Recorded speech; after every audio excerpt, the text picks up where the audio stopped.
저는 50대 여자예요.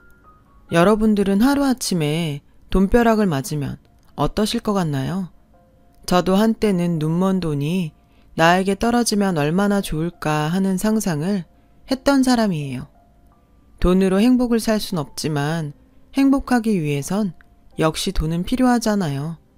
그리고 돈이 있다고 불행할 일은 결코 없으니 돈은 무조건 많으면 많을수록 좋다고 생각했어요. 하지만 꿈이 현실이 되는 순간 저는 돈이 많아도 불행할 수 있다는 것을 경험하게 되었고 이번 기회에 그 이야기를 하고 싶어 이렇게 사연을 쓰게 되었어요.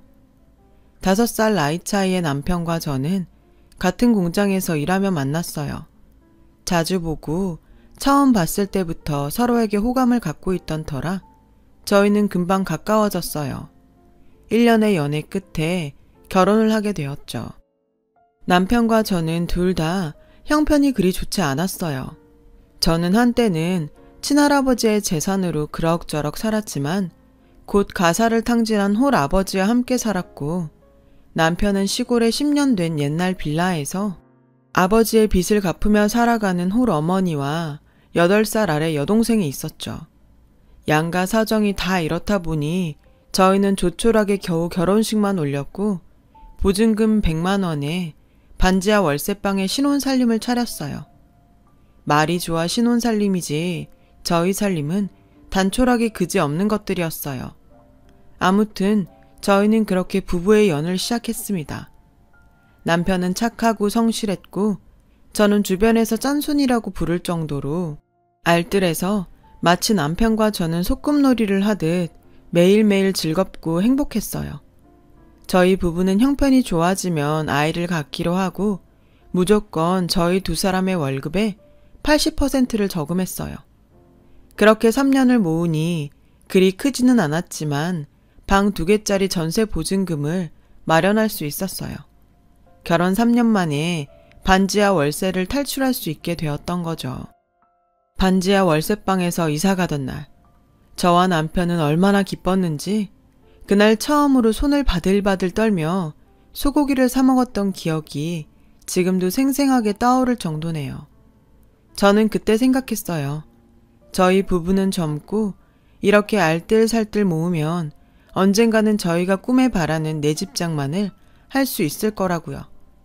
그런 꿈이 있었기에 저희 부부는 야근을 해도 피곤하지 않았고 김치와 김, 어쩌다 상에 올라오는 햄이나 계란말이에도 진수성찬이다 여기며 기뻐했어요.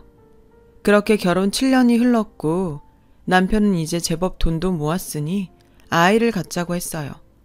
하지만 저는 솔직히 남편과 다르게 임신을 조금 더 미루고 싶었어요. 아직 집을 장만하지 못했기 때문이었죠. 제가 임신을 하면 지금 벌어오는 수입보다 돈이 당연히 적어질 텐데 그리고 아이를 낳고 당분간 아이를 키워야 하니 어쩌면 다니던 공장을 그만둬야 할지도 모른다고 생각하니까 저는 남편에겐 미안했지만 역시 임신할 시기는 아니라고 생각했어요. 그래서 처음엔 남편 몰래 피임을 하며 임신이 안 되는 척 연기를 했어요. 점점 그렇게 시간이 지나니 남편은 슬슬 걱정이 되는 눈치로 저에게 이렇게 말하더라고요. 아무리 생각해도 당신이 너무 무리해서 그런 것 같아. 앞으로 돈 버는 일은 나한테 맡기고 당신은 집에서 쉬는 게 어때? 주변에서 아이도 엄마가 여유가 있어야 생긴다고 하더라고. 남편은 꽤나 오래 고민한 얼굴로 저에게 일을 그만두면 어떻겠냐고 말했어요. 저는 아이가 안 생기면 어쩔 수 없는 거지. 뭐하러 일까지 그만둬. 그렇게 남편에게 그만 화를 냈죠.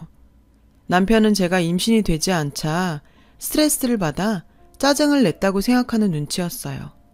하지만 남편은 역시 아이만큼은 꼭 갖기를 원했고 저에게 이렇게 이야기하더라고요. 나는 당신이랑 결혼해서 지금까지 행복했지. 앞으로 우리 아이와도 많이 행복하고 싶어.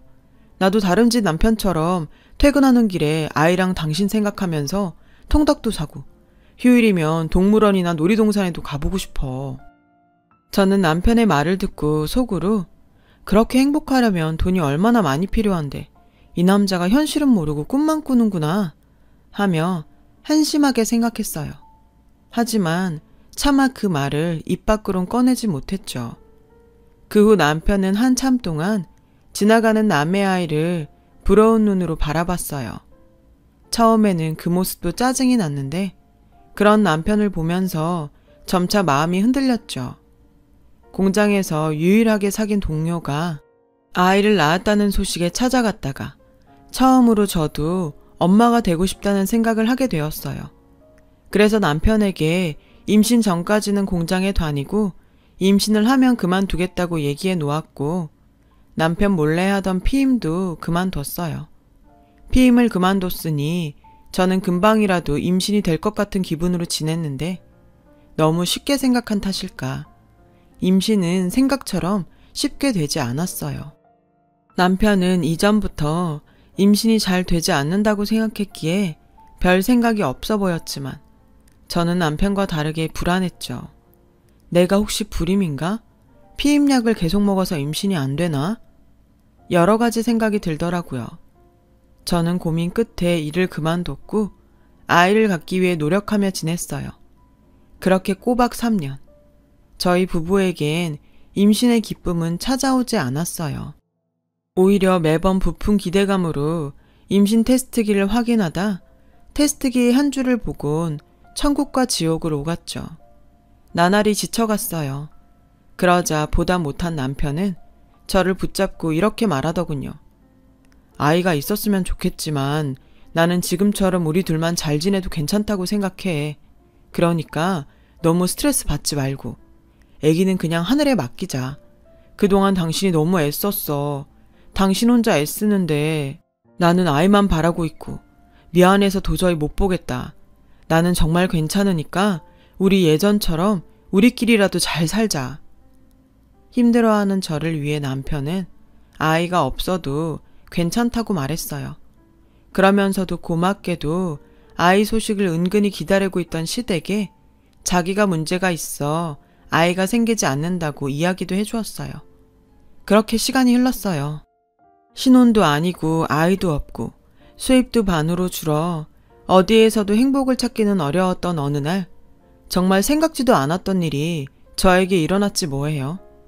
4년 전 돌아가신 친정아버지가 유일하게 남겨주신 땅이 있었는데 그 땅이 글쎄 재개발이 결정돼서 대단지 아파트가 들어설 거라는 소식이었어요. 그냥 팔기는 돈이 안 되고 이렇게 저렇게 생각해도 답이 없어 놀리기만 했던 그런 땅이었는데 친정아버지가 남겨주신 꽤 많은 평수의 땅은 저에게 무려 100억이라는 어마어마한 돈으로 돌아왔습니다.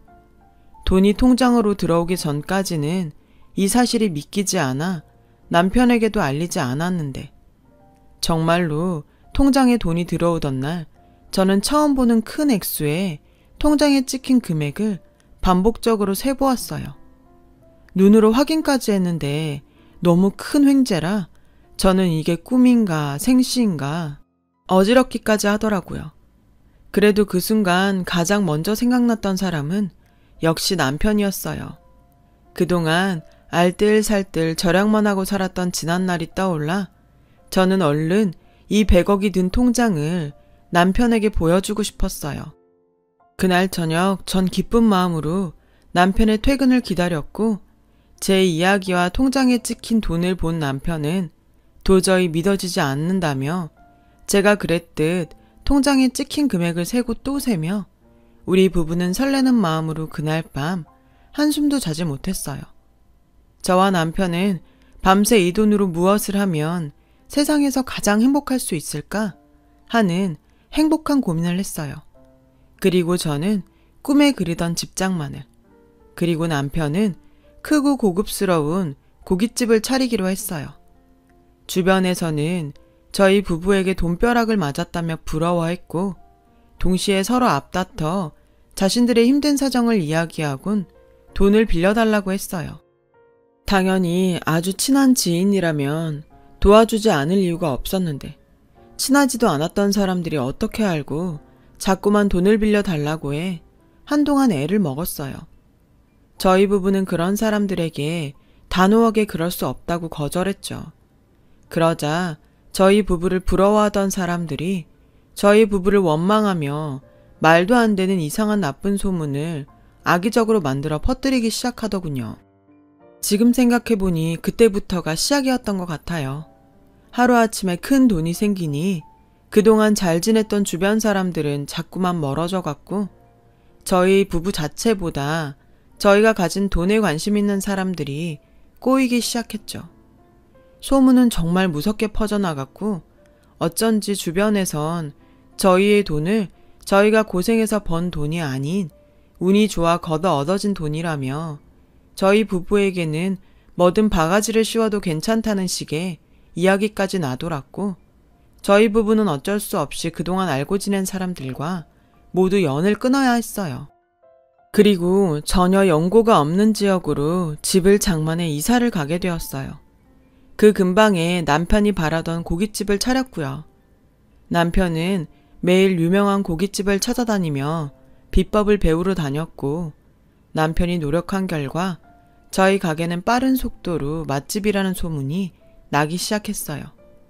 저는 그때 돈을 번다는 말이 이럴 때 쓰는 말이구나 하며 땅을 남겨준 친정아버지가 얼마나 고마웠는지 몰라요.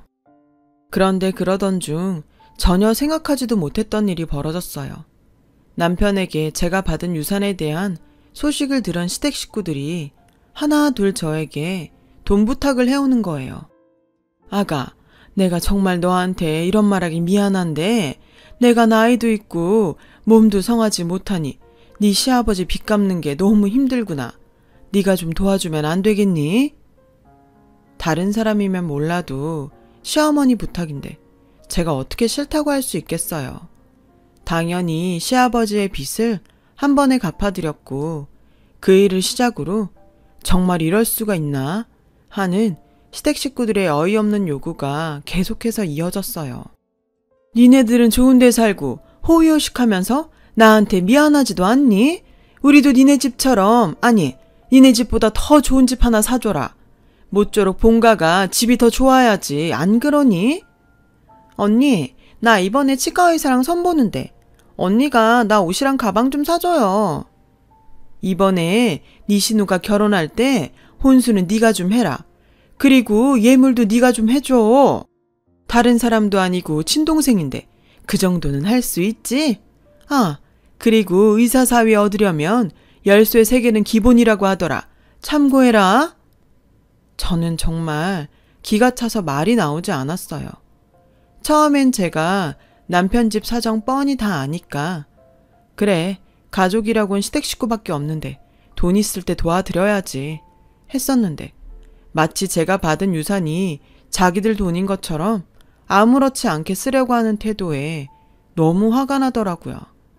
그래서 시어머니가 시누이의 예물과 혼수 이야기를 하던 날 저녁 저는 가게에서 일을 마친 남편에게 이제 더 이상 시댁 식구들에게 돈에 관한 부탁은 들어주지 않겠다고 말했습니다. 남편은 순순하게 알겠다고 했지만 은근 기분이 좋아 보이진 않았어요.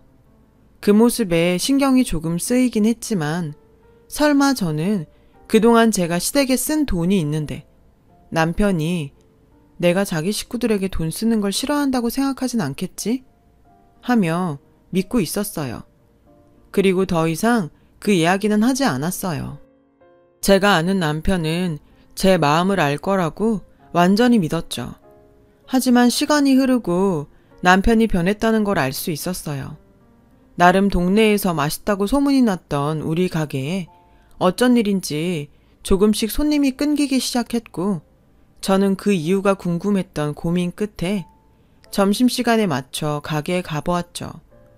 그동안 남편이 알아서 잘 운영하고 있던 가게는 제가 예고도 없이 방문하자 종업원들이 깜짝 놀라는 눈치였고 가게 어디에서도 남편의 모습은 보이지 않았어요.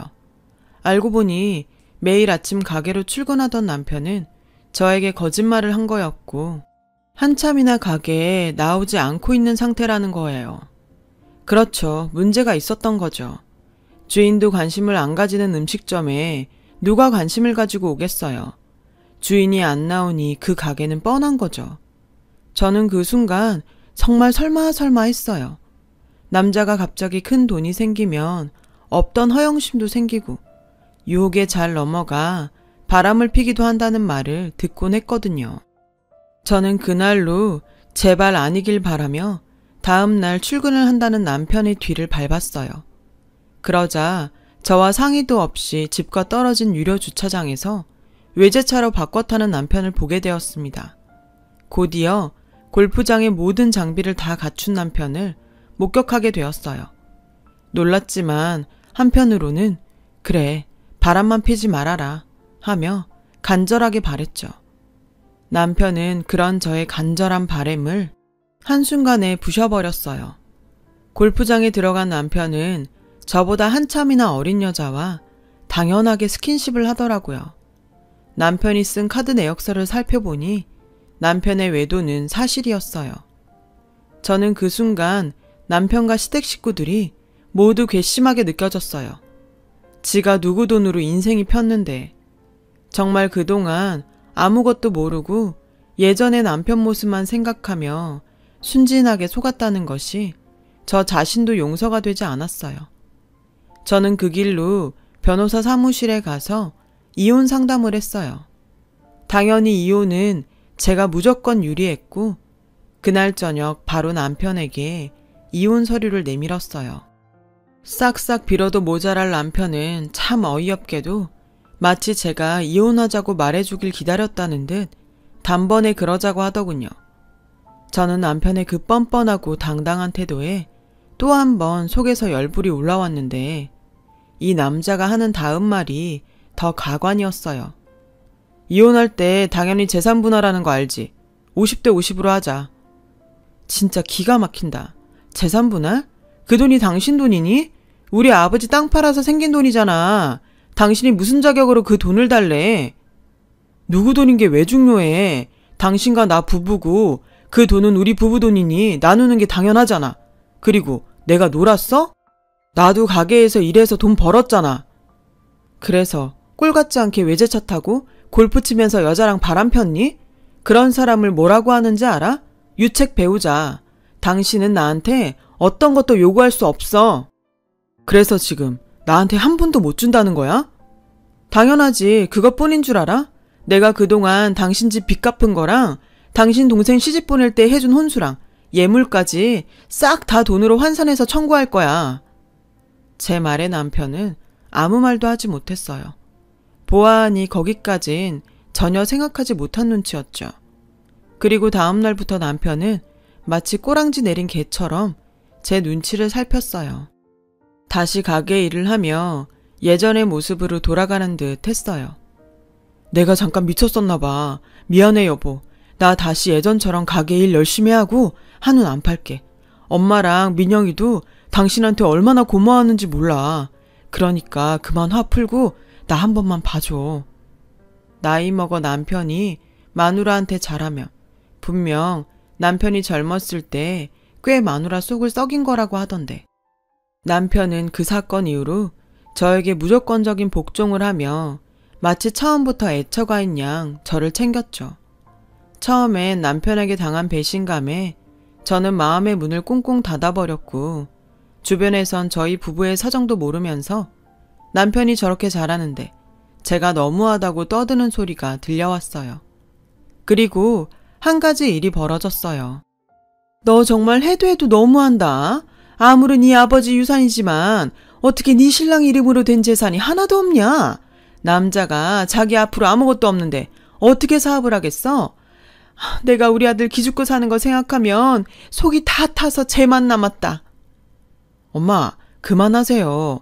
이 사람이 유산으로 받은 건데 왜 내 이름으로 해요? 당연히 다 이 사람 앞으로 해야죠. 나나 엄마나 다 이 사람 덕에 사는 사람이니 그런 말 하지 말아요. 저는 시어머니의 말에 정남이가 뚝 떨어졌는데 또 남편의 저런 저자세의 모습엔 조금 마음이 불편했어요. 그렇게 시간이 흘렀고 남편은 여전히 반성하는 듯 성실한 모습과 저에게 잘하려고 노력했어요. 시간인지라 저는 견고하게 닫혀있던 마음을 조금씩 풀기 시작했죠. 그리고 마음속으로 그 사건이 있었으니 남편이 무서워서라도 다시 지난날 같은 실수는 하지 않을 거라는 생각에 남편을 용서해주기로 마음먹었죠. 그런데 그런 제 마음을 비웃기라도 하듯 정말 예상하지 못했던 장소에서 남편의 실체를 보게 되었어요. 미안하다며 외제차와 여자를 정리했다고 말한 남편은 여전히 그 차를 타고 다녔고 제가 봤던 그 어린 여자와 아파트 모델하우스를 둘러보고 있었어요. 자기야, 정말 나 이 집 사주는 거야? 당연하지. 내가 우리 자기한테 거짓말하는 거 봤어?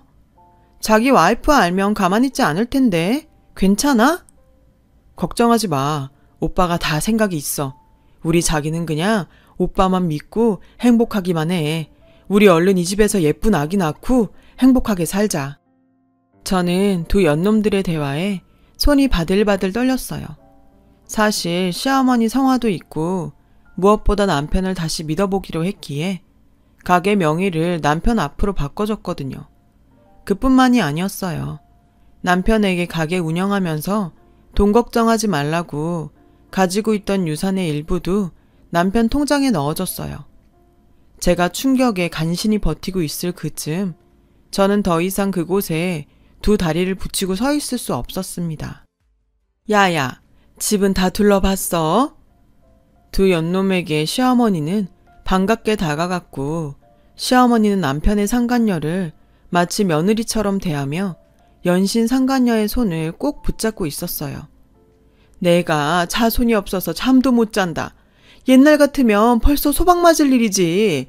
네가 부디 우리 집 대를 이어다오. 걱정하지 마세요. 다만 저는 첩은 싫어요. 안다마다 조금만 기다려라. 다 돼간다. 지금 생각해보면 그때 제가 모델하우스 구경을 간 것이 저에겐 천운이었고 저는 당장이라도 그들을 응징하고 싶었지만 그 마음을 꾹 참았어요. 그리고는 태어나 처음으로 심부름센터라는 곳을 찾아가 이 몰상식한 것들이 벌이고 있는 모든 일을 알아봐 달라고 했어요. 그 결과 저는 남편이 제가 상속받은 유산을 이혼하며 나눠 가질 방법에 대해서 여기저기 알아보고 다녔다는 것을 알게 되었어요. 명의가 자기 앞으로 되어 있지 않는 한 불가능하다는 결과에 어떻게든 자기 명의로 재산을 돌리려고 온갖 수작을 부리고 있다는 것까지 모두 알게 되었죠. 그중 정말 소름은 설마 했던 그 일의 중심에 저희 시어머니가 있었다는 거였는데요. 찢어지게 가난했던 이 거렁뱅이 같은 것들이 돈맛을 보고 눈이 뒤집힌 꼴이었어요.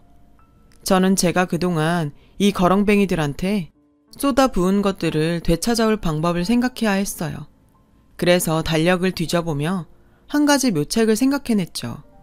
그 묘책을 실행할 때는 다음 달 있을 시어머니 생신이 디데이였어요. 저는 시어머니와 남편, 그리고 시누이까지 모두 환장할 미끼를 생각했고 북유럽 크루즈 여행을 예약했어요. 어머, 아가, 이게 다 뭐냐? 크루즈? 엄마, 이거 배 타고 해외여행 가는 거야. 근데 배를 왜 타? 비행기를 타야지. 배에서 즐기면서 여행하는 거야. 어머, 나까지 챙겨주고. 올케 언니 너무 고마워요. 당신 너무 무리하는 거 아니야? 나는 안 가도 되는데. 가게 일한다고 쉰 적도 없잖아. 마음 같아서는 나도 가고 싶은데 지난번에 보니까 가게 종업원들한테 맡겨놓을 수만은 없더라. 그냥 자기가 나 대신 효도한다고 생각하고 다녀와. 그래, 새애기가 모처럼 이렇게 우리를 생각해줬는데 그걸 마다하는 것도 못 쓰는 거다. 우리 가서 재미나게 놀고 오자. 고맙다 아가야. 네가 정말 우리한테는 복덩이다. 좋아 죽겠는 시어머니와 남편 시누이를 보며 저는 맹수가 발톱을 숨기듯 환하게 미소를 보여줬어요. 그리고 마침내 그들이 여행을 떠나는 날 저는 그들을 배웅하며 그들이 돌아와서 마주할 지옥을 하나둘 만들기 시작했어요. 가장 첫 번째로는 남편 앞으로 해준 가게를 처분하는 일이었고 배우자이면서 이전 소유자였기에 아무런 의심도 받지 않은 채 가게를 팔아치울 수 있었어요. 저는 최대한 빨리 잔금을 받기로 하고 곧이어 시댁 본가로 내려가 시어머니가 살고 계신 아파트를 내놨어요. 집을 사드릴 때 명의는 제 앞으로 해놓은 것이 정말 다행이 아닐 수 없었어요. 그 집 역시 잔금을 최대한 빨리 받기로 하면서 저는 그들이 떠난 보름 만에 제가 그동안 퍼날랐던 돈을 회수하는 데 성공했습니다. 그중 가장 애를 먹었던 건 시누이의 예물과 혼수였는데 저는 모든 준비를 마치고 매제를 찾아가 이렇게 말했어요. 알고 계실지 모르겠는데 제가 시누이 결혼할 때 해준 게 좀 많아요. 집, 차, 병원. 그게 다 저희 아버지가 남겨주신 유산으로 산 것들인데 제가 이혼을 하면 법적으로 시누이가 저에게 다 돌려줘야 한다고 하더라고요. 어떻게 매제가 저한테 다시 돌려줄래요? 아니면 그거 다 갖고 저희 시누이랑 이혼할래요? 신윤의 내외의 부부애는 예상했던 것처럼 참 얇았어요. 매제는 저의 말에 받은 것들을 돌려줄 수 없다며 신우와 이혼을 하겠다고 했고 신우가 오기 전에 이혼 소송을 하겠다고 했어요. 저는 남편이 귀국하기 하루 전 마지막 통화를 했고 핸드폰도 없이 캐나다로 넘어갔어요. 아무것도 모르고 귀국한 남편과 시어머니 그리고 시누이는 한순간에 알거지와 이혼녀가 되었고 가진 것도 갈 것도 없는 처지에 놓인 그들은 제 돈에 눈이 멀어 왕래도 거의 하지 않았던 친척집을 전전하며 저를 찾느라 혈안이 되어 있었어요. 시누이와 이혼한 매제는 저희 좋은 정보통이었죠. 저는 캐나다에서 그들이 허우적거리는 지옥 소식을 들으며 이제까지 누리지 못했던 여유를 누려봤어요. 그리고 그동안 당한 호구짓과 배신감을 치유받았죠. 저는 관광비자가 끝나는 날 한국으로 돌아왔고 남편과 이혼 소송을 시작했습니다. 그리고 오랜만에 법정에서 남편을 보게 되었어요. 너 내가 죽여버릴 거야. 내 돈 내놔. 첫 사기꾼 같은 년. 네가 우리를 속여놓고 얼마나 잘 사는지 내가 두고 볼 거야. 남편은 거의 미쳐서 저를 보며 법원에서 죽일 듯 소리를 질렀고 방청석에 있던 시어머니 역시 마치 사기꾼을 본 듯이 눈이 뒤집혀 있었어요. 판사님은 이 모든 광경을 보고 저에게 이혼 소송 승소라는 선물을 주셨어요. 한때는 아무것도 없어도 행복했던 부부였는데 저는 이혼을 하고 홀가분한 동시에 마음이 생각처럼 좋진 않았어요. 그리고 재판 결과를 받아들이지 못하는 남편을 보고 어쩌면 남편은 그 독과 같은 돈의 맛에 다신 예전에 착하고 성실한 모습으로는 돌아갈 수 없을지도 모른다는 생각을 하면서 아이러니하게도 반지하 월세방을 탈출하면서 먹었던 소고기 생각이 났어요. 만약 드라마 같은 돈벼락이 저에게 떨어지지 않았다면 저는 지금 어떻게 살고 있을까요? 돈이 있으면 당연히 행복할 거라고 생각했는데 뜻밖의 떨어진 돈벼락은 전혀 예상하지 못한 행복과는 거리가 먼 결과를 가지고 왔어요. 다 제가 부족한 탓이었겠죠. 저는 아버지가 남겨주신 돈으로 자선 사업을 준비하고 있어요. 제가 가진 돈이 더 이상 독이 되지 않길 바라며 부디 여러 곳에서 좋은 영향을 끼쳤으면 좋겠어요. 세상엔 돈보다 중요한 것들이 많은 것 같아요. 그리고 지금은 그런 것들을 많이 발견한 사람이 어쩌면 정말 행복한 사람이 아닐까 생각하고 있습니다. 부디 지금 저의 이야기를 들어주신 분들은 돈보다 소중한 행복을 많이 발견하시길 진심으로 바라며 지금까지 제 이야기를 들어주셔서 고맙습니다. 여러분, 사연 댓글에 응원과 현명한 조언 부탁드려요. 좋아요와 구독은 저에게 큰 힘이 됩니다.